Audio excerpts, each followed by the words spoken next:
Selamat datang di Super Sunday IFGF Mapangit. Dan bagi Bapak Ibu ya, saudara yang baru pertama kali hadir bersama kami dan ingin mengenal kami lebih lagi, silakan follow di sosial media IFGF Mapangit. Dan mari kita ikuti TIOC berikut ini.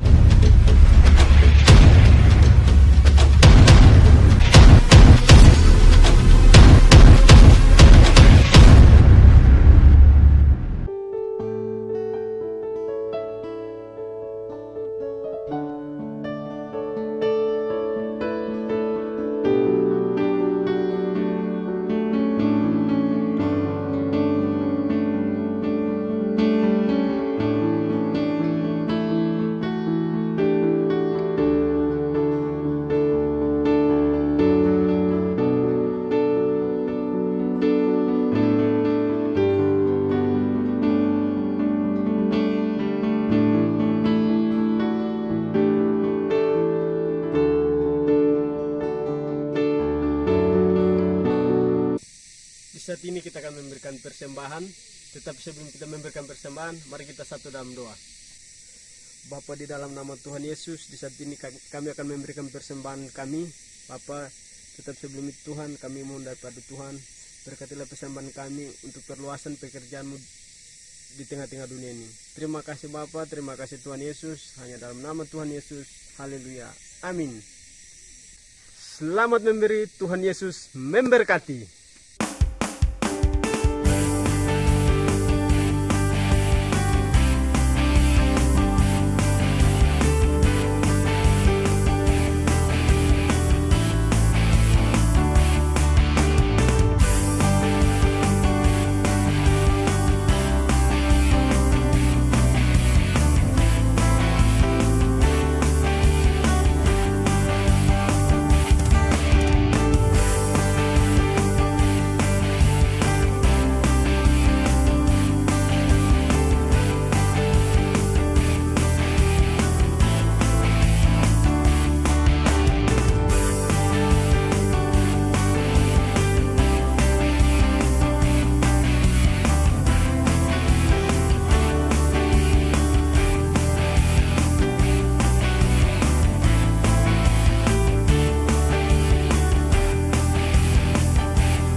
Bukti pengorbanan-Mu luar biasa dalam hidup kami, Tuhan. Karya penyelamatan-Mu sungguh dan sungguh luar biasa yang kami rasakan dan kami terima daripada-Mu, Tuhan Yesus. Terima kasih Tuhan. Terima kasih Bapa.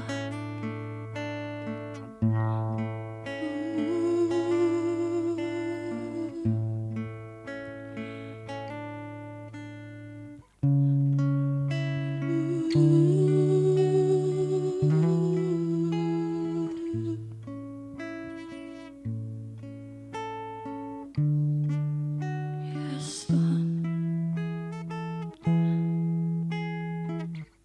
Telah kulihat bukti kasih-Mu, Kau menderita gantikanku.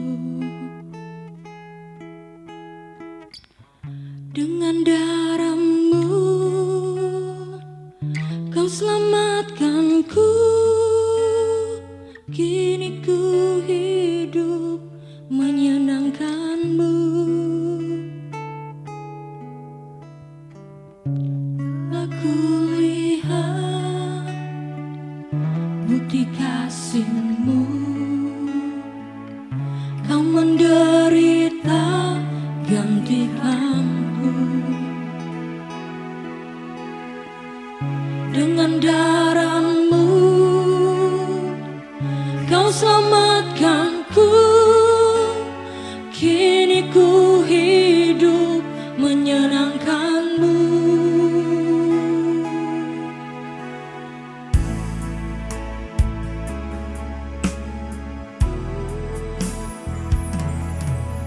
Terlalu besar kasih-Mu Bapa, pengorbanan yang Kau berikan bagiku.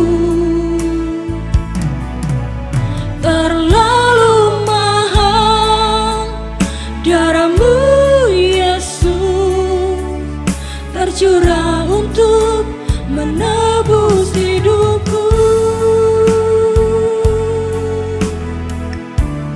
Terlalu mahal bukti kasih-Mu.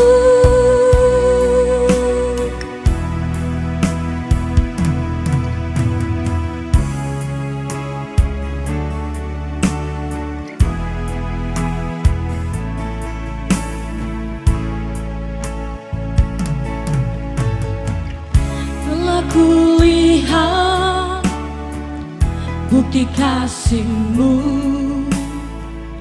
Kau menderita gantikanku. Dengan darah-Mu Kau selamatkanku. Kini ku hidup menyenangkan-Mu. Terlalu besar kasih-Mu Bapa, pengorbanan yang Kau berikan bagiku. Terlalu mahal darah-Mu Yesus, tercurah untuk menebus hidupku. Terlalu besar kasih-Mu Bapa, pengorbanan yang Kau berikan bagiku. Terlalu mahal darah-Mu Yesus, tercurah untuk menebus hidupku. Tercurah untuk menebus hidupku. Tercurah untuk menebus hidupku.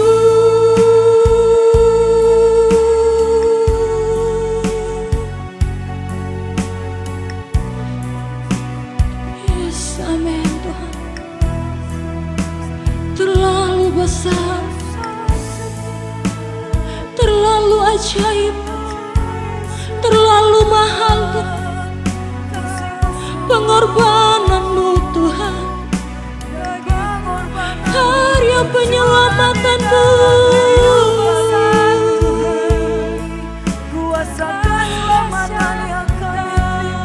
Kau memberikan kami Tuhan, Kau memberikan kami nyawanya.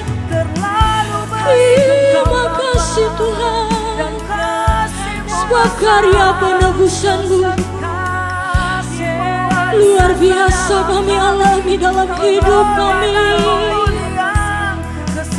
Dengan pengorbanan-Mu Tuhan, Engkau mengangkat kami, Engkau membawa kami pada keselamatan yang kekal. Kami bersyukur Kau mengalirkan sungai sukacita-Mu bagi kami yang terikat dengan beban Yesus. Engkau bebaskan, Engkau pulihkan kami Tuhan. Segala yang Kau kerjakan, mendatangkan kebaikan bagi kami. Umat-Mu yang percaya, umat-Mu yang mengasihi-Mu Tuhan, umat-Mu yang mencintai-Mu Bapa. Kami bersyukur Tuhan, Engkau tinggal di dalam kami, dan kami mau tinggal di dalam-Mu Tuhan, karena hanya di dalam-Mu kami ada keselamatan yang kekal. Hanya di dalam-Mu Tuhan kami menerima berkat-berkat-Mu. Hanya di dalam-Mu Tuhan ada sukacita yang melimpah, ada pengampunan. Dengan darah-Mu yang Kau curahkan bagi kami saat ini, Engkau telah tebus kami Tuhan. Engkau telah angkat kami Bapa, Engkau telah merdekakan kami dengan darah-Mu, darah yang mahal, darah yang sanggup mengubah setiap kutub menjadi berkat, darah yang sanggup menebus kami, mendapatkan kami kehidupan yang kekal. Hanya Engkau yang mampu, tak ada yang lain, tak ada yang mampu menyaingi kasih-Mu Tuhan, menyaingi cinta-Mu Bapa. Tak ada yang mampu, tak ada yang sanggup mencintai kami seperti-Mu, yang rela mengorbankan nyawa-Mu untuk gantikan kami, untuk kami menerima hidup yang baru. Yesus, pegangan hidup kami, Engkau kekasih jiwa kami, Engkau satu-satunya yang kami tinggikan, Engkau satu-satunya yang kami muliakan. Karena hanya dekat dengan-Mu Tuhan ada ketenangan, ada sukacita, mengalir Roh Kudus, basuh hidup kami, basuh jiwa kami, menjadi segambar dengan-Mu Tuhan, menjadi serupa dengan-Mu Bapa. Rakondaralah bayase, Yesus, siapakah kami ini sehingga kami memperoleh hidup yang baru? Siapakah kami ini sehingga kami dijanjikan tempat yang terindah? Siapakah kami ini hingga Kau mengatakan kami berharga? Terima kasih, terima kasih Tuhan. Aman dalam perlindungan-Mu, aman dalam naungan-Mu.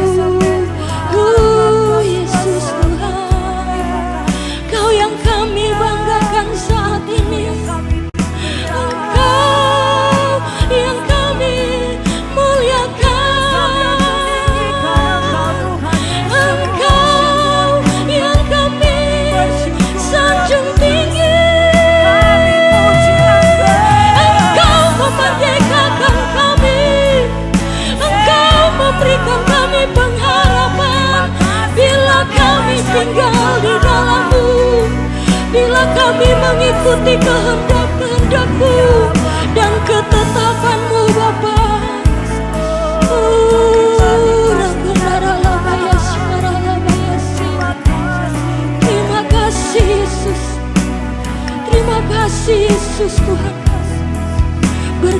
bekerja terus Tuhan, berkarya di tengah hidup kami Bapa,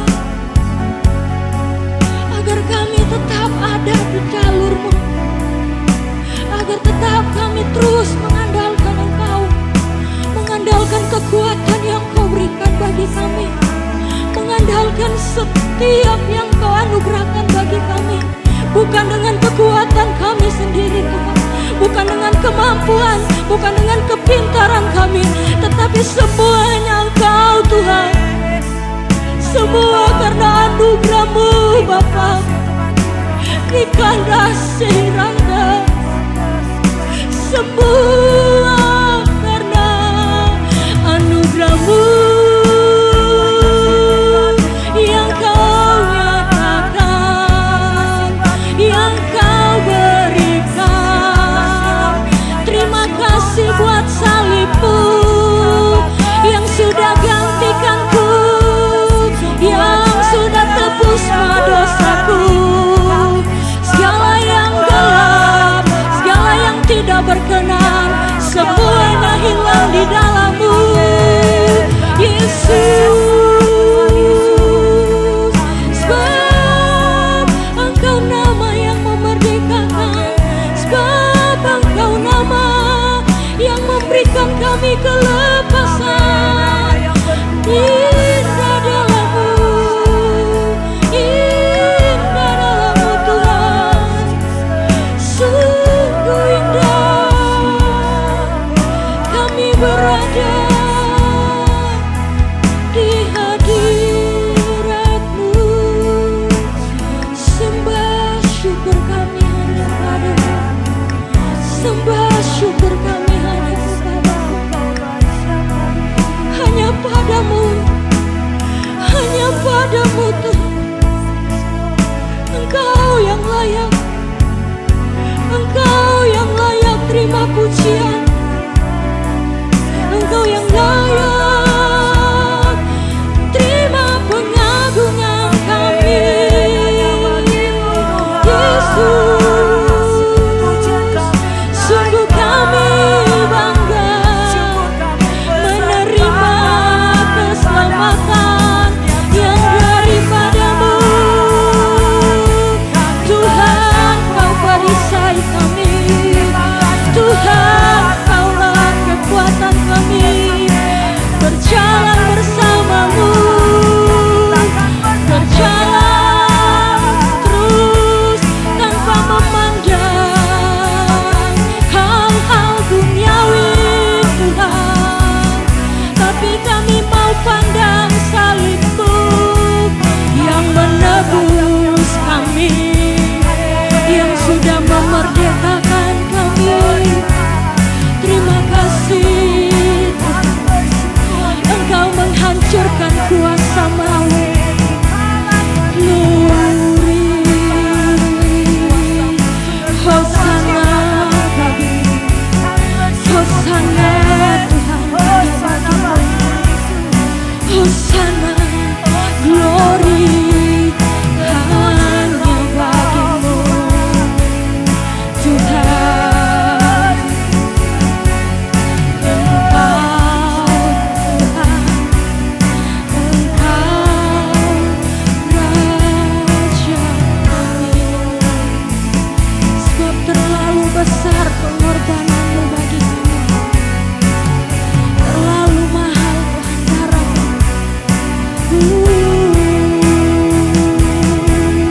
Terlalu besar kasih-Mu Bapa, pengorbanan yang Kau berikan bagiku. Terlalu mahal darah-Mu Yesus, tercurah untuk menebus hidupku. Terlalu besar, terlalu besar, amin, kasih-Mu Bapa, pengorbanan yang Kau berikan bagiku. Yes Lord, terlalu mahal darah-Mu Yesus,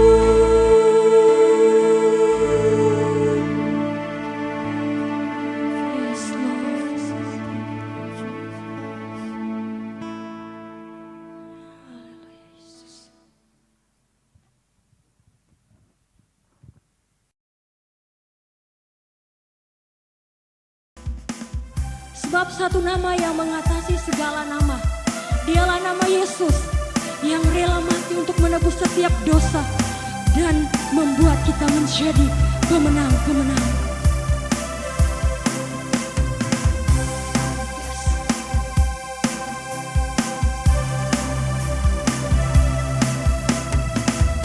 Satu nama yang mengatasi segala nama.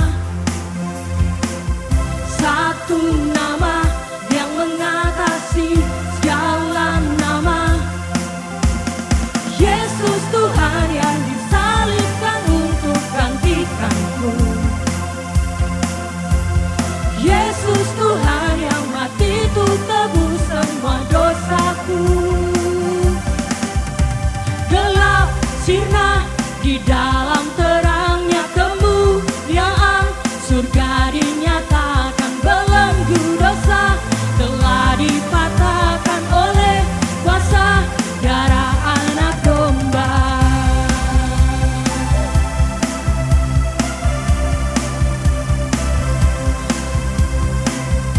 Nama yang memerdekakan kita.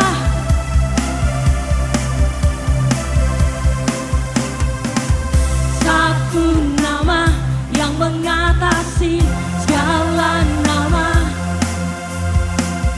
Satu nama yang mengatasi segala nama. Yesus Tuhan yang bangkit hancurkan kuasa maut. Yesus Tuhan yang hidup bertata selama-lamanya.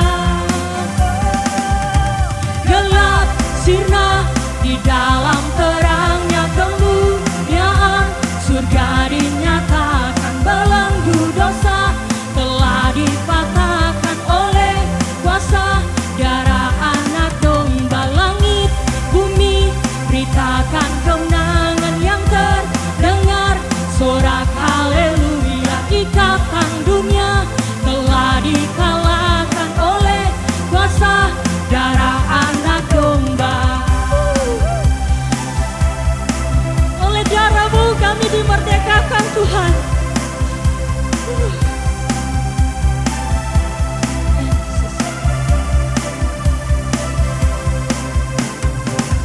Satu nama yang mengatasi segala nama. Satu nama yang mengatasi segala nama. Yesus Tuhan yang bangkit hancurkan kuasa maut. Yesus Tuhan yang hidup bertata selama-lamanya. Oh, gelap sirna di dalam terangnya kemuliaan, surga dinyatakan belenggu dosa telah dipatahkan oleh kuasa darah anak domba. Ikatan dunia telah dipatahkan oleh kuasa darah anak domba. Gelap sirna di dalam terangnya kemuliaan, surga dinyatakan belenggu dosa telah dikalahkan oleh kuasa darah anak domba. Oleh kuasa darah anak domba.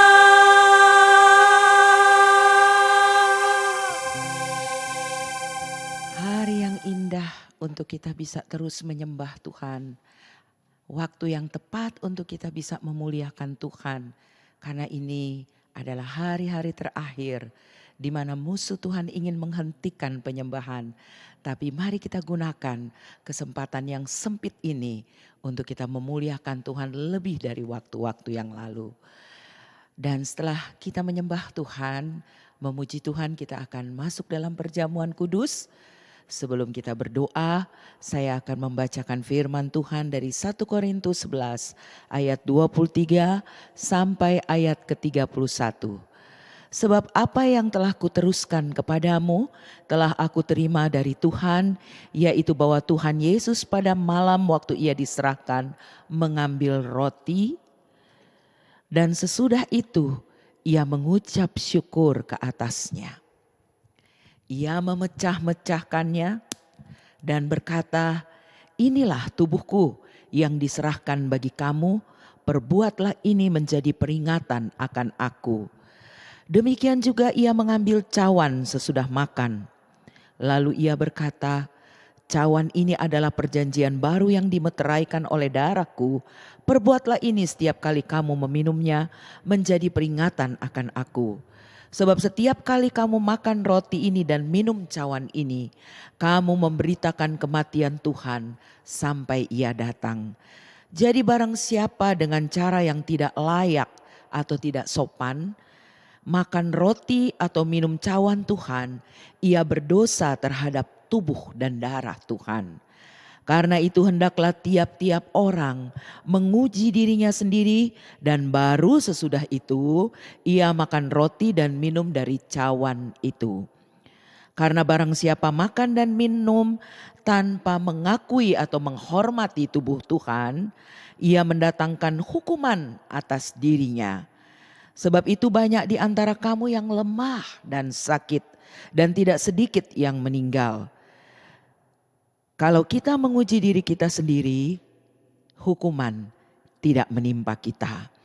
Sebelum kita perjamuan, kita berdoa, dan selama berdoa mari kita berdamai dengan Tuhan dan sesama manusia. Mari kita mulai melepaskan segala kekecewaan, kemarahan, baik mungkin terhadap Tuhan karena kita tidak mengerti apa yang Dia lakukan, maupun terhadap sesama manusia, terhadap pimpinan-pimpinan, bawahan-bawahan, terhadap keluarga kita. Kita mau lakukan perjamuan kudus ini dengan rasa hormat dan mengakui bahwa tubuh dan darah Tuhan itu sakral dan penuh kuasa. Sehingga tidak ada hukuman yang menimpa, tapi sebaliknya, karena dengan cara yang hormat kita melakukan perjamuan kudus, kita mendapat berkat yang luar biasa. Mari kita berdoa. Allah Bapa, Putra dan Roh Kudus, dalam nama Tuhan Yesus Kristus, mohon ampun atas dosa kami. Tak seorang pun di antara kami yang tak berdosa, Bapa. Kami berdosa dalam perkataan, dalam pikiran, dalam perbuatan, dalam perasaan yang tidak nampak sekalipun ya Tuhan. Sengaja atau tidak sengaja, kami semua orang berdosa, Bapa. Kami sering kali jatuh dalam dosa, bimbang dan kurang percaya padamu, sehingga kami melakukan dan mengatakan perbuatan-perbuatan yang seolah-olah kami lebih berkuasa daripadamu. Kami juga sering kali melakukan dosa. Kami begitu mudah untuk menjadi lemah dan kecewa. Dan kami saat ini Tuhan mohon ampun atas segala kebimbangan, bahkan segala keangkuhan, kesombongan, kekerasan hati kami, ketidakpatuhan kami, kedegilan hati kami, keinginan daging yang sering kami ikuti dan kami patuhi lebih daripada keinginanmu. Kami minta ampun Bapa, kami berdamai denganmu, kami berdamai dengan sesama. Orang-orang yang mengecewakan kami cabut perkataan sia-sia pada mereka. Kami lepaskan kata berkat, mereka dipulihkan, mereka diberkati, mereka diubahkan. Semua memuliakan Tuhan. Terima kasih Tuhan. Hosti dan anggur buatan tangan manusia ini dikuduskan dalam nama Tuhan Yesus Kristus. Dan ketika kami melakukan perjamuan ini, tidak ada laknat, tapi yang ada berkat dari kuasa kematian dan kebangkitan Kristus yang kami peringati. Tak ada kutuk kemiskinan, tak ada kutuk kesombongan, tak ada kutuk kebodohan, tak ada lagi kutuk turun-temurun, tak ada kutuk penyakit, tak ada segala macam serapah kutukan yang menimpa kami. Karena darah Yesus telah menyucikan dan nyawamu telah menebus segala sesuatu kutuk dan dosa. Kami telah dibayar tunai dengan darah yang mahal. Dalam nama Yesus kami lakukan perjamuan kudus dengan sukacita iman. Haleluya. Amin. Mari Bapak Ibu Saudara, setelah berdamai dengan Tuhan dan sesama, atau mungkin ada di dalam ruangan ibadah iCare yang Anda ingin berdamai hampiri, tidak usah malu. Ini bukan zamannya jaim, tetapi ini zamannya kita berlaku apa adanya di hadapan Tuhan. Sehingga hati nurani kita semakin tajam, kita semakin kembali segambar dan serupa dengan Tuhan. Karena kita peka dan patuh pada setiap keinginannya. Dan saat ini kalau sudah terjadi perdamaian, mari semua mulai dengan sukacita iman, ambil roti, boleh baca ayatnya, ya. Dan kita angkat tubuh Tuhan lebih tinggi dari kepala kita. Saya mau pastikan Anda semua pasti sudah berdiri. Ini adalah tubuh Kristus yang terpecah-pecah bagi kita. Ambillah dan makanlah di dalam nama Tuhan Yesus Kristus.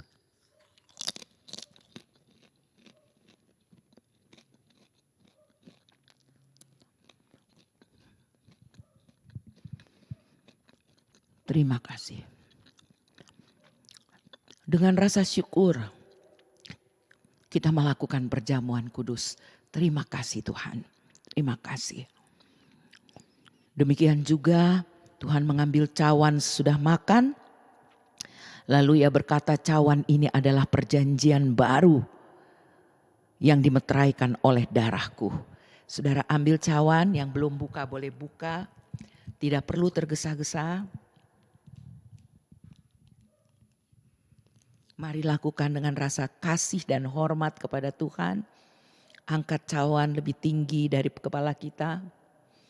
Darah Yesus yang menyucikan kita, darah perjanjian yang mengikat kita dengan Tuhan seumur hidup kita. Darah yang telah menebus dosa kita, darah yang telah menyucikan kita dari segala dosa, kelemahan dan segala kutuk. Mari kita minum darah ini di dalam nama Tuhan Yesus Kristus.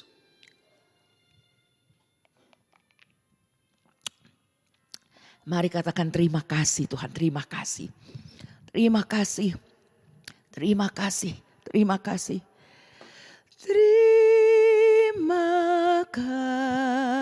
kasih ya Tuhanku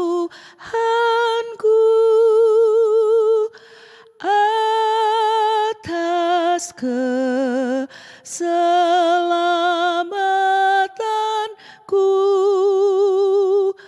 padaku telah kau beri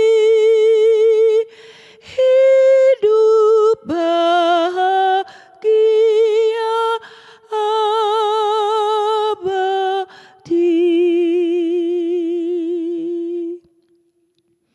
Tuhan memberkati kita semua dengan kuasa perjamuan kudus. Yang sakit disembuhkan, yang lemah dikuatkan, yang bimbang hatinya sudah ditetapkan di dalam iman pada Yesus Kristus. Yang terikat dengan kutuk telah dibebaskan, terikat dengan berkat dari kuasa kebangkitan Yesus. Terimalah segala berkat dari kuasa perjamuan kudus. Dan kita akan dengarkan firman Tuhan.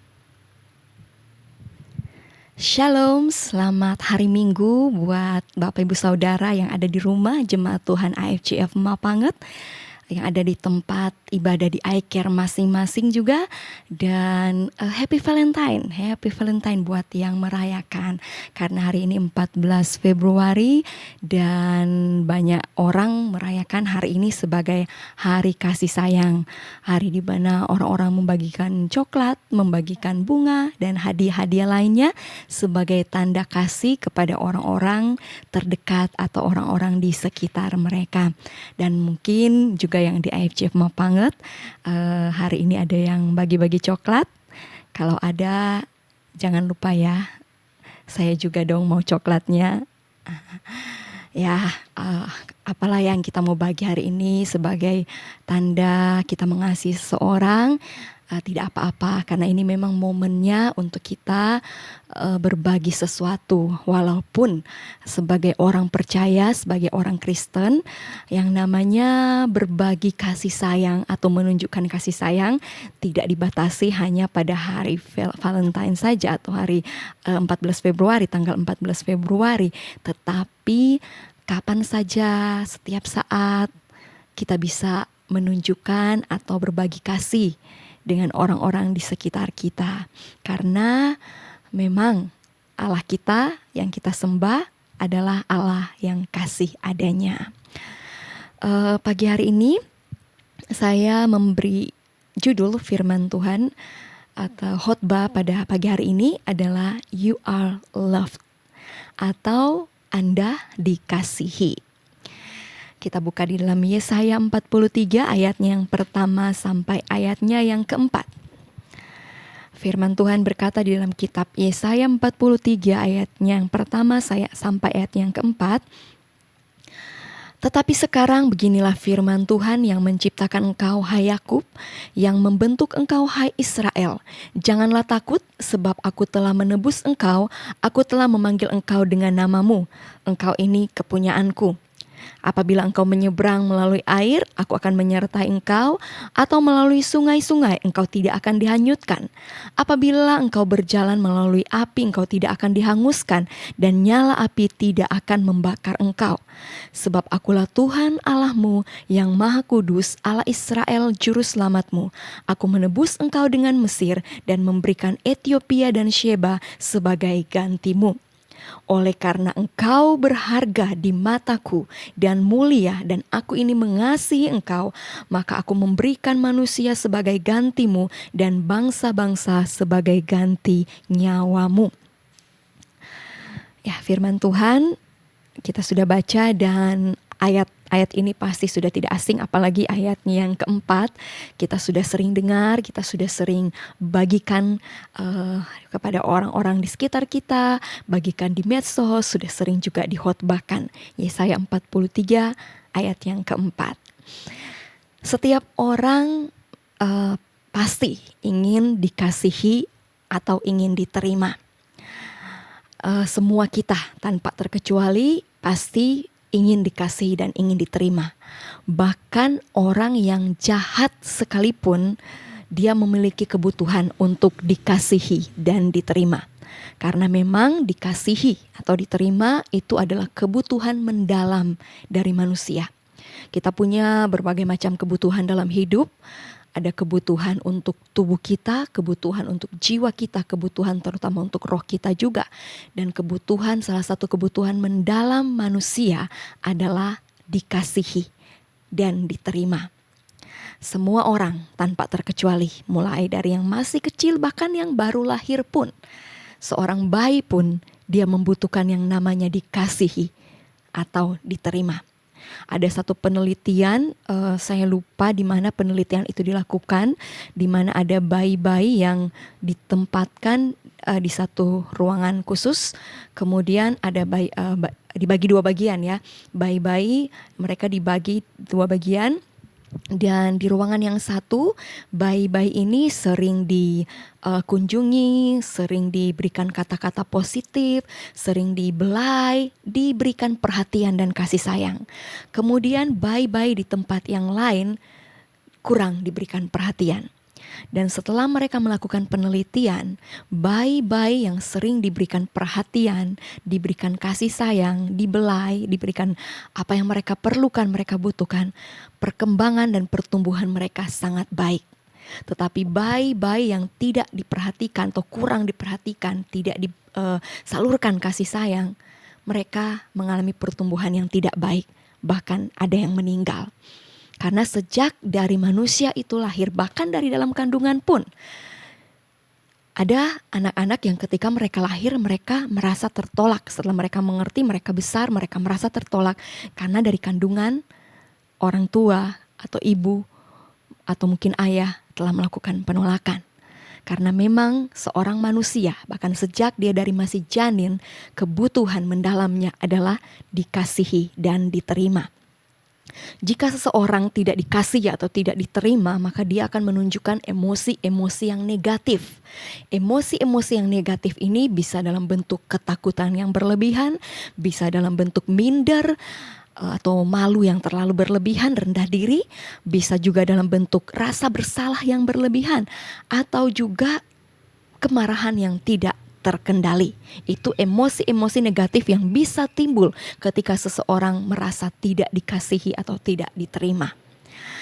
Nah, dan akibat adanya emosi-emosi negatif atau adanya keadaan psikologi atau jiwa yang negatif, maka seseorang dia bisa melakukan dosa-dosa karena ada hal-hal negatif di dalam dirinya yang menyebabkan seseorang bisa melakukan tindakan-tindakan yang sebenarnya tidak boleh dia lakukan. Terjadinya perceraian, terjadinya perselingkuhan, terjadinya penyimpangan seksual atau LGBT, terjadinya pemerkosaan, pembunuhan, bahkan bunuh diri, dan dosa-dosa lainnya. Itu bisa disebabkan karena seseorang dia merasa tidak dikasihi atau tidak diperhatikan atau tidak diterima. Kebanyakan tingkat bunuh diri itu yang saya belum search yang lain ya, cari yang lain, tapi saya lihat artis-artis banyak yang bunuh diri itu di Korea ya, pasti ada yang suka film-film Korea. Saya dulunya sempat suka, tapi saya membatasi diri karena saya tidak mau sampai kecanduan. Bukan berarti tidak boleh bisa selama kita tetap bisa kontrol, bisa kita nonton drakor bisa. Nah, saya lihat di search di Google, ternyata banyak di sana mereka yang melakukan bunuh diri. Kenapa? Karena mereka merasa depresi, mereka merasa tertekan, mereka merasa tidak diperhatikan. Ada yang mengalami pelecehan seksual, ada yang mengalami tekanan terlalu berat. Bahkan ada salah satu manajemen dari artis yang mereka yang memanage artis-artis Korea. Di sana mereka yang mau jadi artis terkenal harus dikarantina atau masuk di dalam asrama. Salah satu artis yang bunuh diri, kalau yang penyuka film Korea tahu yang namanya Suli, dia bunuh diri kalau tidak salah akhir tahun 2020 atau awal, saya lupa, awal atau akhir ya, dia bunuh diri karena dia merasa depresi dalam hidupnya. Dan ternyata dari usia 11 tahun dia sudah ada di asrama, tempat di mana mereka dikarantina, tempat di mana mereka dilatih untuk bisa menjadi seorang entertain terkenal. Dan sejak mereka ambil keputusan waktu mereka lulus dan dalam audisi, maka mereka harus masuk di tempat yang disebut asrama itu, dan mereka dibatasi kegiatan-kegiatan sosialnya.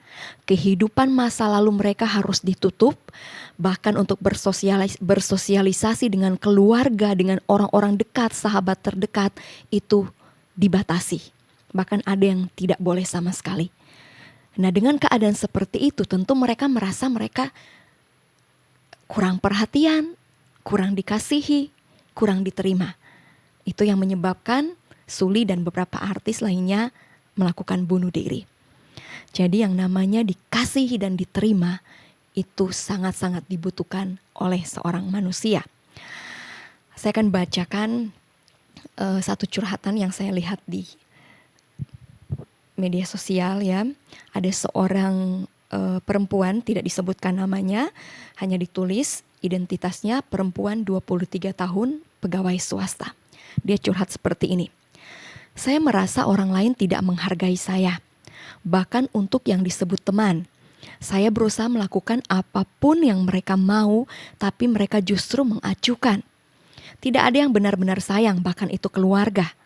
Saya sampai merendahkan diri demi sebuah rasa sayang palsu dari seorang laki-laki yang bahkan tetap tidak saya terima sampai saat ini. Saya dari Jogja jauh-jauh ke Jakarta, akhirnya sia-sia karena tidak ada teman yang menemani. Padahal mereka sudah berjanji dan mengiyakan. Saya kembali mengemis cinta pada mantan pacar saya yang notabene adalah suami orang. Karena hanya dengan dia saya merasa benar disayangi. Padahal saya tahu dia tidak benar sayang dan hanya menginginkan hubungan fisik dengan saya sebagai pengganti istrinya. Rasanya lebih baik saya mati. Belum lagi saya merasa tidak punya sosok ayah. Ayah yang saya miliki tidak bertanggung jawab. Saya sangat benci dia. Nah, ini salah satu curhatan seorang perempuan berusia 23 tahun, karyawan swasta, pegawai swasta. Dia curhat di di suatu blog, semacam tempat kalau orang curhat minta solusi dari seorang psikiater, psikolog. Di situ dia minta solusi. Dia merasa dia tidak dikasihi, dia tidak disayang, bahkan keluarganya, orang-orang terdekatnya.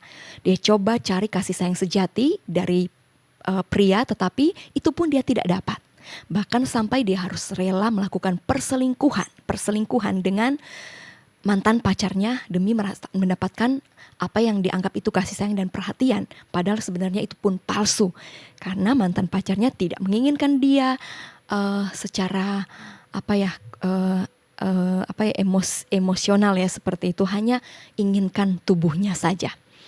Dan dia merasa dia tidak dikasihi dengan sungguh, yang dia inginkan hanyalah mati dan bunuh diri. Itulah yang bisa dilakukan seseorang mengakhiri hidup ketika dia merasa putus asa karena tidak dikasihi dan dicintai. Tetapi sebaliknya, jika seseorang merasa ia dikasihi, ia dicintai, ia diterima, maka yang akan ditunjukkan adalah emosi-emosi yang positif. Yang akan ditunjukkan adalah perilaku-perilaku yang positif. Misalnya lebih percaya diri, lebih berani, bisa mengendalikan emosi, bisa berkarya dengan lebih kreatif lagi. Ada seorang yang namanya Nick Vujicic. Pasti sudah pernah dengar, sudah pernah lihat seseorang yang tidak ada tangan, dua-dua tangannya tidak ada, bahkan kaki pun dia tidak punya. Dia butuh alat bantu untuk dia bisa berjalan, dan dia perlu bantuan untuk melakukan segala sesuatu, sekalipun ada beberapa hal yang juga dia bisa lakukan sendiri. Nah, Nick Vujicic sebelum dia akhirnya berhasil menjadi seorang motivator terkenal, dia dulunya juga sempat depresi dengan keadaannya. Bahkan waktu ibunya pertama kali melihat dia, waktu suster memberikan, setelah dia dilahirkan dan suster memberikan pada ibunya sempat menolak. Sampai akhirnya ayah dan ibunya mengerti bahwa ada maksud Tuhan dengan kehadiran Nick seperti itu di tengah-tengah keluarga mereka.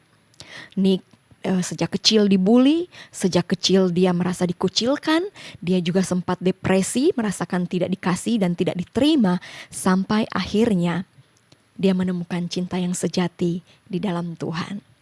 Nah, pada 2005 Nick Vujicic membuat Life Without Limbs yang merupakan sebuah organisasi non-profit internasional tentang pelayanan penginjilan. Tujuan organisasi tersebut adalah untuk berbagi harapan dan cinta sejati yang Nick sudah alami kepada orang-orang di seluruh dunia. Tercatat sudah 69 negara Nick kunjungi dalam usahanya mencapai tujuan bersama Life Without Limbs. Akhirnya setelah dia pulih, dia temukan cinta sejatinya hanya di dalam Tuhan. Dia membangun satu organisasi, dan dengan organisasi ini dia menolong banyak orang yang mengalami hal yang sama dengan yang dia alami. Orang-orang yang tadinya merasa tidak dikasihi, tidak diterima, orang-orang yang punya cacat badan seperti dia, orang-orang yang tertolak, orang-orang yang dikucilkan, dia bisa layani. Dia bisa berikan mereka inspirasi, motivasi untuk tetap kuat. Karena dia sudah mengalami pemulihan dengan merasakan cinta yang sejati. Nah, bagaimana dengan Bapak Ibu Saudara, kita semua yang ada di IFCF Mapanget dan semua yang mendengarkan firman Tuhan pagi hari ini? Adakah hari-hari ini kita merasa bahwa kita tidak dikasihi seorang pun? Adakah hari-hari ini kita merasa bahwa tidak ada seorang pun bisa menerima kita apa adanya? Kita merasa bahwa kita tertolak, kita dikucilkan, kita tidak dianggap? Hari ini, mari kita singkirkan semua tipuan setan itu. Kita bertobat dari cara pikir yang salah. Kita mulai lihat kembali ke dalam diri kita, karena di dalam kita sebenarnya ada kasih yang sejati. Dari mana kasih itu? Dari Sang Pencipta kita, dari Bapa kita, dari Tuhan kita Yesus Kristus. Karena Dia adalah kasih, dan kasih sejati itu Dia tempatkan di dalam kita. Kita diciptakan untuk dikasihi. Kita diciptakan di dalam kasih. Ketika Bapa, Anak, dan Roh Kudus, Allah Tritunggal, hendak menciptakan manusia, kita tahu di kitab Kejadian, di situ diceritakan mereka melakukan yang namanya meeting, pertemuan, mendiskusikan bagaimana membentuk manusia. Kemudian diciptakanlah manusia segambar dan serupa dengan Allah sendiri, di mana Allah itu adalah kasih. Kita pun manusia diciptakan untuk dikasihi dan untuk mengasihi. Tapi kita tidak dapat mengasihi dengan cara yang benar jika gambaran kasih di dalam kita ini rusak. Kita harus kembali meminta Tuhan untuk memulihkan gambaran kita tentang kasih. Karena iblis dengan caranya, dengan memberikan kepahitan, dengan membiarkan kita mengalami kekecewaan, mengalami penolakan dan lain-lain pengalaman buruk lainnya, dia mencoba mencuri otak kita untuk membuat kita berpikir bahwa kita tidak dikasihi. Mungkin memang dari manusia di sekitar kita, kita belum bisa merasakan kasih yang tulus dan sejati. Tetapi ada satu pribadi yang bisa mengasihi dan menerima kita apa adanya, yaitu Tuhan kita. Dia mengasihi kita apapun latar belakang kita, apapun keadaan kita. Bahkan dikatakan bahwa sejak kita masih berdosa pun, Dia sudah mengasihi kita. Dan kasihnya itu luar biasa. Yang pertama, sadarilah Tuhan mengasihi kita. Sadarilah bahwa Tuhan mengasihi kita. Yesaya 43 ayat 4 yang tadi kita sudah baca, oleh karena engkau berharga di mataku dan mulia dan aku ini mengasihi engkau, maka aku memberikan manusia sebagai gantimu dan bangsa-bangsa sebagai ganti nyawamu. Kemudian di dalam Yeremia 31 ayatnya yang ketiga. Kita lihat di dalam Yeremia 31 ayatnya yang ketiga.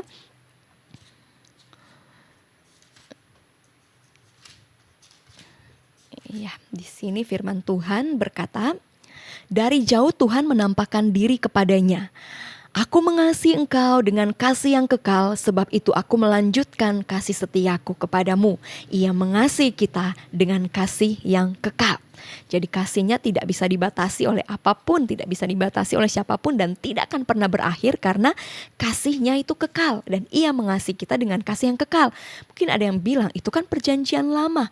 Itu dikatakan kepada Israel, itu dikatakan kepada bangsa pilihan. Ya, memang benar, dikatakan pada waktu itu kepada bangsa Israel, bangsa pilihan. Tetapi ketahuilah bahwa sekarang kita adalah Israel rohani yang juga berhak untuk menerima kasih Tuhan yang kekal itu. Di dalam Yohanes 3 ayat 16, ayat yang sudah tidak asing lagi bagi kita. Karena begitu besar kasih Allah akan dunia ini sehingga ia telah mengaruniakan anaknya yang tunggal supaya setiap orang yang percaya kepadanya tidak binasa melainkan beroleh hidup yang kekal. Kemudian di dalam Efesus 1 ayatnya yang keempat sampai ayatnya yang keenam. Firman Tuhan berkata, Efesus 1 ayatnya yang keempat sampai ayatnya yang keenam. Dari Paulus ayat 4. Sebab di dalam Dia Allah telah memilih kita sebelum dunia dijadikan supaya kita kudus dan tak bercacat di hadapannya. Dalam kasih, Ia telah menentukan kita semula oleh Yesus Kristus untuk menjadi anak-anaknya sesuai dengan kerelaan kehendak-Nya, supaya terpujilah kasih karunia-Nya yang mulia yang dikaruniakannya kepada kita di dalam Dia yang dikasihinya. Jadi kalau ada yang bilang tadi kan firman Tuhan Yesaya 43 ayat 4 dan Yeremia 31 ayat 3 itu untuk bangsa Israel. Ya, tapi seperti tadi saya katakan, kita adalah Israel rohani, Israel cangkokan. Dan kemudian tadi di Efesus dikatakan kita itu diciptakan di dalam kasih. Kemudian oleh karena Yesus Kristus kita bisa terima kasih itu. Kita bisa terima kasih itu dikatakan di sini yang dikaruniakannya di dalam kepada kita di dalam Dia yang dikasihinya. Apa yang dari Tuhan kasih itu dikaruniakan kepada kita oleh karena Dia, oleh karena Kristus yang dikasihi oleh Bapa. Kita mendapatkan kasih Bapa oleh karena ada penebusan darah Kristus. Perjanjiannya makin kuat. Perjanjian kasih itu makin kuat. Oleh karena ada perjanjian darah Kristus. Oleh karena pengorbanan Kristus bagi kita. Itu luar biasa. Bukti kasihnya buat kita. Yang pertama Ia memanggil kita dengan nama kita. Ya tadi sadarilah Tuhan mengasihi kita. Kemudian bukti kasihnya kepada kita. 1B. Ia memanggil kita dengan nama kita. Yesaya 43 ayat 1. Kita lihat di dalam Yesaya 43 ayat 1 dikatakan, tetapi sekarang beginilah firman Tuhan yang menciptakan engkau hai Yakub, yang membentuk engkau hai Israel, janganlah takut sebab aku telah menebus engkau, aku telah memanggil engkau dengan namamu, engkau ini kepunyaanku. Jadi nama itu sangat berarti Bapak Ibu Saudara. Jangan sembarang memberi nama yang akan punya anak, karena kalau yang sudah punya anak pasti sudah terlanjur memberi nama ya. Tapi nanti yang akan punya anak, jangan sembarang untuk memberikan nama, karena ternyata nama itu berharga. Tuhan memanggil kita dengan nama kita. Ada salah satu suku di Indonesia yang saya tahu bahwa nggak tahu ya apa sampai sekarang, tapi mereka waktu anak mereka lahir, apa yang mereka lihat itu yang dikasih nama ke anak. Jadi kalau misalkan anak itu lahir dan bapaknya pertama kali lihat meja, anak itu kan dinamakan meja. Kalau yang dilihat mungkin gorden, akan dinamakan gorden. Dilihat bunga, itu akan dinamakan ke anaknya. Padahal nama itu sesuatu yang spesial dan berharga. Tuhan memanggil kita dengan nama kita. Karena itu biarlah setiap nama itu dihargai. Masing-masing kita kalau dicari pasti punya arti namanya sendiri. Nah, saya sempat cari kalau nama saya Mariska itu lebih ke laut. Karena ke marine gitu ya. Mariska itu lebih ke laut yang dingin. Saya pikir cool ya, dingin ya. Tapi setelah saya lihat ke nama yang berikutnya Melisa, itu ternyata artinya manis dan ada artinya yang baik-baik lagi. Nah, kita bisa cari arti nama kita masing-masing, dan jika ada arti-arti yang baik, kita pegang itu untuk kemudian kita menjadi pribadi yang lebih baik lagi. Tapi jangan takut kalau mungkin waktu search kok nama saya tidak baik ya. Ingat Yakub, Tuhan bisa merubah dia. Yakub yang adalah penipu, tapi akhirnya Tuhan ganti namanya menjadi Israel, pangerannya Tuhan. Kemudian siapa lagi? Yabes, yang artinya namanya itu kesakitan, tapi waktu dia berdoa sungguh-sungguh, Tuhan ubahkan keadaannya. Dia menjadi orang yang diberkati oleh Tuhan dan tidak lagi mengalami kesakitan. Jadi kita bisa berdoa untuk nama kita, dan kalau kita rasa nama kita sepertinya Tuhan ini kurang bagus, minta nama dari Tuhan, karena Ia memanggil kita dengan nama kita. Saya baca satu quotes dari seorang hamba Tuhan muda. Dia katakan seperti ini: "The devil knows your name, but he calls you by your sin. God knows your sins, but calls you by your name." Iblis tahu nama Anda, tapi ia panggil Anda dengan dosa-dosa Anda. Dia intimidasi Anda dengan dosa-dosa Anda. Tapi Tuhan, Dia tahu dosa-dosa kita, bahkan yang tersembunyi di kedalaman hati pun, yang tidak diketahui seorang pun, Tuhan tahu. Tapi Ia tidak memanggil kita dengan dosa-dosa kita. Ia panggil kita dengan nama kita. Itu bukti kasih-Nya yang besar dan ajaib buat kita. Dia memanggil kita masing-masing dengan nama kita. Kan tidak ada seorang kan yang mau dipanggil, contoh ya, saya sudah kenal seorang, contoh Indri di sini. Kemudian saya sudah tahu namanya Indri, tapi saya tidak panggil sini Indri. Saya panggil hey ngana sini. Kan gak enak.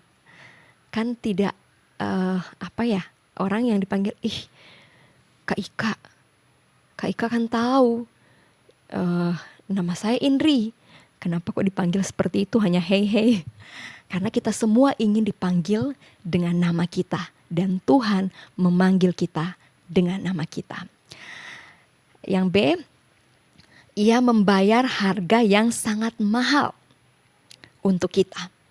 Yesaya 4:3 tadi ayat 4 kita sudah baca, Yohanes 3:16 kita sudah baca bahwa Tuhan karena kasih-Nya kepada kita, Ia membayar harga yang sangat mahal untuk kita.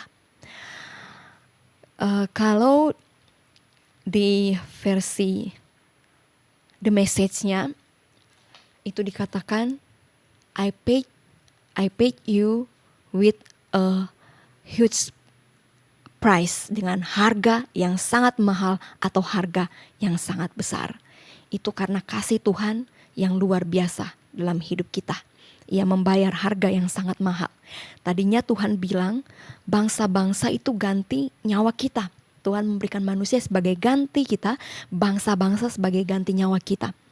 Kalau di bahasa Inggrisnya, di The Message lebih lagi disebut bahwa I paid a huge price for you. Tuhan membayar harga yang sangat mahal, sangat besar untuk kita. All of Egypt with Riskas and Sheba thrown in. Jadi Mesir, Ethiopia, Sheba itu bagi Tuhan sudah tidak ada harganya bangsa-bangsa yang lain karena bangsa pilihan yang dikasihinya ini. Begitu juga dengan kita.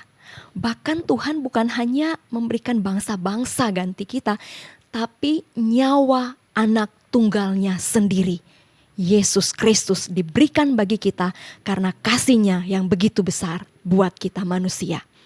Anaknya sendiri diberikan, kesayangan sorga yang kita sudah sering nyanyikan lagunya, The Darling of Heaven, Crucified. Itu yang diberikan untuk kita, harga yang sangat mahal. Yesus berikan nyawanya, Yesus berikan darahnya, seluruh hidupnya karena kasih-Nya kepada kita. Jadi betapa kita ini sangat berharga di mata Tuhan, sangat berharga di matanya yang mengasihi kita dengan tulus. Jangan sia-siakan kasih-Nya kepada kita karena terlalu mahal. Itu tidak bisa diukur dan dibandingkan dengan apapun. Harga yang Tuhan harus bayar demi keselamatan kita, agar Ia bisa bersama-sama dengan kita di kerajaan Bapa. Mahal sekali harganya, sebagai bukti bahwa Ia mengasihi kita. Kemudian, bukti bahwa Ia mengasihi kita, Ia menegur kita. Nah, ini bagian yang tidak enaknya. Kalau tadi kita sudah tahu Ia mengasihi kita, Ia memanggil nama kita, Ia membayar harga yang mahal untuk kita, dan ada berbagai bukti kasih Tuhan lainnya yang ada di Alkitab dari Kejadian sampai Wahyu, yang kalau kita bahas hanya dalam waktu sekitar 30-35 menit tidak akan cukup. Itu butuh waktu bahkan bertahun-tahun, bahkan beribu-ribu tahun untuk bisa menyelami kasih Tuhan, bahkan sampai di kekekalan, karena kasih-Nya itu terlalu hebat dan luar biasa. Nah, kemudian bukti kasih-Nya yang berikut adalah Ia menegur kita. Wahyu 3 ayat 19, kita lihat dalam Wahyu 3 ayatnya yang ke-19. Nah, firman Tuhan Wahyu 3 ayatnya yang ke-19 bilang seperti ini. Barang siapa kukasihi, ia kutegur dan kuhajar. Sebab itu relakanlah hatimu dan bertobatlah. Salah satu bukti kasih Tuhan kepada kita adalah ketika Ia menegur kita atau menghajar kita. Kasih Tuhan kepada kita itu bukan seperti sering kita dengar orang Manado bilang kasih-kasih. Tidak. Kasih Tuhan tidak seperti itu. Bukan kasih biarjo. Jadi walaupun sudah berbuat kesalahan, dosa, sudah melakukan penyimpangan di hadapan Tuhan, oh Tuhan itu kan kasih, Tuhan bisa mengerti, jadi kasih biarjo. Tidak. Atau kita dalam keadaan yang terlalu nyaman sehingga kita lupa bahwa kita harus sungguh-sungguh dengan Tuhan. Dan karena kita merasa Tuhan itu kan mau kita mengalami kedamaian, ketenangan, sukacita, jadi ya nyaman-nyaman, biar seperti ini saja. Tidak, kasih Tuhan tidak seperti itu. Kalau Tuhan lihat dengan kenyamanan kita, dengan keadaan kita yang kita rasa kita ada di posisi yang benar, menurut kita benar, menurut pola pikir kita benar, menurut cara pandang kita benar, apa yang kita lakukan, tetapi belum tentu itu benar di mata Tuhan. Nah, Tuhan tidak akan membiarkan hal seperti itu. Karena kasih-Nya kepada kita, sesuatu yang kita anggap benar padahal itu tidak sesuai dengan kebenaran firman Tuhan, maka Tuhan pasti akan menegur kita akan hal itu. Tuhan pasti akan melakukan sesuatu untuk menyadarkan kita supaya kita tidak binasa. Jadi sekali lagi, kasih Tuhan itu bukan kasih-kasih. Bahasa Manado bilang bukan kasih-kasih. Atau Tuhan tidak membiarkan kita karena Dia mengasihi kita, kemudian Dia membiarkan kita melakukan apa yang menjadi suka-suka kita. Tidak. Tapi karena Ia mengasihi kita, Ia akan menegur kita, Ia akan menghajar kita waktu kita ada di jalan yang tidak seharusnya kita berada. Hargai kasih-Nya ketika Dia menegur kita, karena Dia tidak mau kita binasa dan terhilang dari dalam kerajaan-Nya. Kemudian rancangan-Nya atas kita adalah rancangan damai sejahtera, bukan rancangan kecelakaan, di dalam Yeremia 29 ayat 11. Dan karena rancangan-Nya bagi kita, ya karena Dia mengasihi kita, Dia punya rancangan damai sejahtera dan hari depan penuh harapan, bukan rancangan kecelakaan, maka tidak semua jawaban doa yang kita terima itu adalah ya. Ada kalanya Tuhan akan menjawab no, tidak, atau wait, tunggu. Karena Ia mengasihi kita dan Ia tahu yang terbaik untuk kita. Ia tahu apa yang akan terjadi di depan, karena itu ada jawaban-jawaban doa yang no atau wait. Kalau seorang ayah yang baik mengasihi anaknya, ia tidak akan membiarkan anaknya atau memberikan kepada anaknya pisau yang tajam untuk anaknya bermain waktu anaknya masih kecil, masih balita dan belum mengerti apa-apa tentang pisau. Karena ayah ini tahu, ayah yang baik ini tahu itu akan mencelakakan anaknya, maka ia tidak akan membiarkan anaknya bermain pisau yang tajam. Atau seorang ayah ataupun ibu yang baik, orang tua yang baik tidak akan memberikan atau membiarkan anak-anaknya mengendarai kendaraan bermotor sebelum genap usianya. Setahu saya 17 tahun ke atas baru bisa dapat SIM untuk mengemudi ya, surat izin mengemudi. Nah, orang tua yang baik pasti tidak akan membiarkan anak-anaknya yang di bawah umur mengendarai kendaraan beroda 2 maupun beroda 4 padahal belum punya SIM. Karena itu pasti akan membahayakan anak tersebut. Dia bisa melanggar peraturan lalu lintas, dia bisa kebut-kebutan di jalan dan lain-lain sebagainya karena dia belum dewasa, belum cukup dewasa untuk dipercayakan kendaraan. Ada memang orang tua yang saya lihat membiarkan anak-anak mereka mengendarai kendaraan roda 2 ataupun roda 4 padahal belum cukup umur. Saya tidak menghakimi, tapi bagi saya itu kurang bijaksana dan mereka kurang mengasihi anak mereka jika membiarkan anak mereka mengalami resiko yang bisa membahayakan nyawa mereka. Kasih bukan berarti kasih-kasih seperti tadi saya katakan. Dan kasih juga karena Tuhan mengasihi kita juga, Ia tahu apa yang ada di depan, maka tidak semua yang kita inginkan Tuhan kabulkan. Karena Ia mengasihi kita, Ia memberikan jawaban yang tepat sesuai kebutuhan kita. Nah, yang kedua, tadi bagian 1 ada A, B, C, dan D. Kemudian bagian kedua, terima kasihnya dalam hidup kita. Setelah kita menyadari kembali, sebenarnya kita semua sudah tahu Tuhan mengasihi kita, tapi seringkali kita lupa bahwa Tuhan mengasihi kita. Iblis menipu pikiran kita sehingga kita merasa kita tidak dikasihi, padahal ada pribadi yang luar biasa yang begitu mengasihi kita. Nah, yang dapat kita lakukan setelah kita menyadari Dia mengasihi kita, terima kasih-Nya di dalam kita. Terima kasih-Nya yang mau memulihkan kita. Bagian kita adalah menerima dan menghargai kasih-Nya. Dia mau memulihkan kita yang sedang terluka, kita yang sedang kecewa, kita yang sedang berbeban berat. Izinkan kasih-Nya menyembuhkan, memulihkan kita.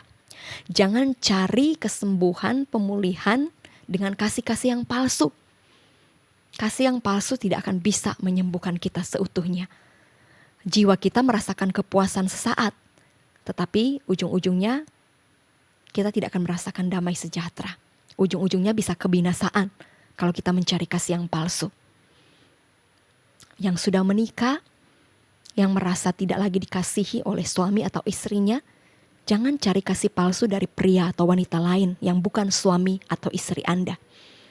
Cari kasih dari Tuhan. Jangan cari kasih ketika Anda sudah tidak menemukan lagi kasih di tengah-tengah keluarga Anda. Jangan cari kasih di luar yang adalah kasih palsu. Jika mungkin Anda cari hamba Tuhan untuk minta didoakan, mau konseling, mau pemulihan hati, that's okay. Tapi jangan cari kasih yang palsu di tempat-tempat yang lain. Cari Tuhan dengan sungguh-sungguh, karena hanya padanya ada kasih yang sejati. Gadis-gadis remaja, jangan tukarkan kasih Tuhan di dalammu dengan kasih-kasih palsu dari cowok-cowok ganteng di luar sana yang belum kenal Tuhan. Jangan. Kasih sejati itu hanya ada di dalam Tuhan. Biasanya Valentine seperti ini ada cowok-cowok gombal, tapi saya yakin TYC di IFCF Mapanget ya, yang cowok-cowok ya, pasti tidak akan menggombali wanita-wanita atau gadis-gadis kan ya. Jangan gombali anak orang ya. Mau bagi coklat di hari Valentine bisa, kasih bunga bisa, tapi jangan minta lebih. Dan gadis-gadis juga bagi coklat bisa, kasih bunga bisa, tapi jangan beri yang lebih yang belum waktunya untuk Anda berikan. Oke, kasih yang sejati ingat hanya ditemukan di dalam Tuhan. Yang terakhir saya akan baca firman Tuhan sebelum kita akhiri. sebelum saya akhiri, di dalam Yesaya 43 ayat 4, engkau sangat penting bagiku sehingga aku menghormatimu. Aku mengasihimu dan menebusmu dari semua orang dan bangsa sehingga engkau dapat tinggal. Ini Yesaya 43 ayat 4 versi mudah dibaca. Jadi Tuhan berkata bahwa kita sangat penting dan Tuhan sangat menghormati kita. Bahkan Ia mengasihi kita sehingga Ia menebus kita dari semua orang dan bangsa. Sehingga kita dapat tetap tinggal. Itu kasihnya yang luar biasa. Jadi ketika hari-hari ini Bapak Ibu Saudara mulai merasa tidak dikasihi, ketahuilah kita kembali disadarkan dengan firman Tuhan. Ada kasih yang sejati, kasih yang kekal. Dan bagi Dia kita sangat penting. Dia menghormati kita, Dia mengasihi kita. Jika di sekitarmu tidak lagi menghargaimu, tidak menghormatimu, tidak mengasihimu, Dia Tuhan mau melakukannya dan sudah melakukannya untuk kita semua. Untuk saya dan untuk Bapak Ibu Saudara dimanapun Anda berada pagi hari ini. Selamat menikmati kasih-Nya yang dalam dan luar biasa. Seperti kitab Efesus katakan, doa Paulus bahwa biarlah kita memahami betapa panjangnya, betapa tingginya, betapa lebarnya, dan betapa dalamnya kasih Kristus. Bahkan ketika itu melampaui segala pengetahuan. Karena kasih-Nya memang terlalu luar biasa. Amin. Haleluya. Kasih adalah segala-galanya. Dan kasih itu Alkitab bilang bukan pacar kita, bukan orang tua kita, bukan siapa-siapa, tapi kasih adalah Allah sendiri. Pegang firman Tuhan, arahkan hati pada firman Tuhan, tinggal dalam kasih Tuhan yang sempurna dan terimalah berkat-Nya. Yang percaya boleh mengaminkannya. Tuhan memberkati engkau dan melindungi engkau. Tuhan menyinari engkau dengan wajah-Nya yang kudus dan memberi engkau kasih karunia. Tuhan menghadapkan wajah-Nya yang penuh kasih sempurna dan beri kita semua damai sejahtera yang melampaui segala akal dan seluruh persoalan kita. Terima, nikmati, salurkanlah berkat di dalam nama Bapa, Putra dan Roh Kudus. Haleluya. Amin. God bless you always. Satu nama yang mengatasi segala nama. Satu nama yang mengatasi segala nama. Yesus Tuhan yang disalibkan untuk gantikanku. Demikian kita telah mengikuti Super Sunday IFJF Mapangit. Dan jangan lupa minggu depan kita gabung lagi. Sampai jumpa di Super Sunday IFJF Mapangit. Dadah! Yesus Tuhan yang mati untuk tebus semua dosaku.